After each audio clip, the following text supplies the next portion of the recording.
Primeiro, ministro, após ouvir o senhor, eu chego às duas conclusões. E, sinceramente, não são frases de efeito. Primeira conclusão é que o Ministério está no mundo da lua e passando pano para o governo Bolsonaro. Segundo, se depender do governo Bolsonaro, ciência, tecnologia e educação vão para o espaço. E eu vou dizer por que eu faço essas duas considerações. Primeiro, pelo que a professora Dorinha agora colocou. Houve um corte de 690 milhões no orçamento. O orçamento agora do Ministério fica em 89 milhões, e isso foi a mando do ministro Paulo Guedes, que é o ministro da Economia.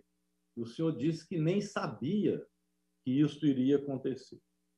Fica a pergunta. Minas Gerais, por exemplo, o senhor anunciou no dia 2 de setembro que o governo passaria 50 milhões para o Centro Nacional de Vacinas. E aqui esse centro cuidará de malária, Covid-19 e outros. Esses recursos vão ser somados a 30 milhões de uma emenda que a Assembleia Legislativa fez a partir do chamado acordo com a Vale, depois daquela tragédia criminosa. Foi uma emenda da Assembleia Legislativa, porque se dependesse do governo Zema, não teria nada. Esses 50 milhões estão mantidos, visto que o Ministério só tem 89 milhões, ou nós vamos perder este importante Centro Nacional de Vacina na Universidade Federal de Minas Gerais? Com base ainda nisso, eu pergunto, as 2.381 bolsas CNPq em Minas estão ameaçadas? Os estudantes estão aqui apavorados. Bem, a segunda questão que o senhor chama de incidente, eu prefiro chamar de apagão nas plataformas. Foi o maior pane da história da CNPq. O senhor deu dois motivos. A primeira, a questão humana, concurso público. Mas com a PEC 32 do governo, nós não teremos mais concurso. O senhor vê o governo que o senhor está metido nele, com agora o Paulo Guedes querendo acabar com a educação pública e o serviço público no Brasil, privatizando tudo. Como é que nós vamos manter CNPq, ciência, tecnologia, sem recursos públicos? É a primeira pergunta que eu faço em relação ao que o senhor chama de incidente, eu chamo de apagão. O segundo, que são materiais que estavam defasados. Claro que estavam defasados.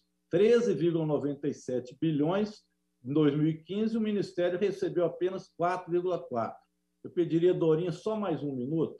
De 3,1 bi CNPq em 2013, se passou a 1,2 bi este ano. Olha o corte. É evidente que isso acontece. E, por fim, ministro, a questão da ideologia. Uma deputada alemã, neonazista, o senhor é vítima, pelo que eu entendi, de um truque, né? Que foram dizer que ela era parente de astronauta.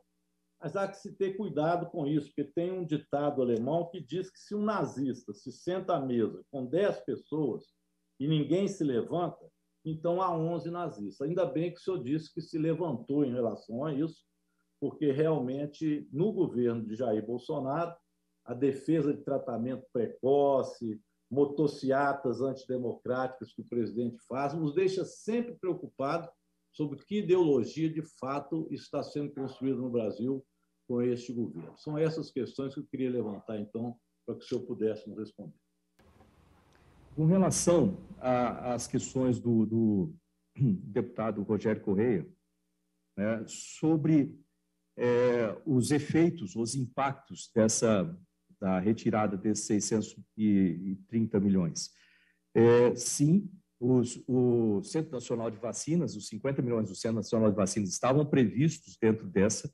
Nós temos, aliás, hoje eu tenho uma reunião do CD, do Conselho Diretor do FNDCT, para justamente a aprovação do plano de investimentos, que contém uma série de coisas que já estavam previstas, a utilização desses recursos, inclusive para o Centro Nacional de Vacinas.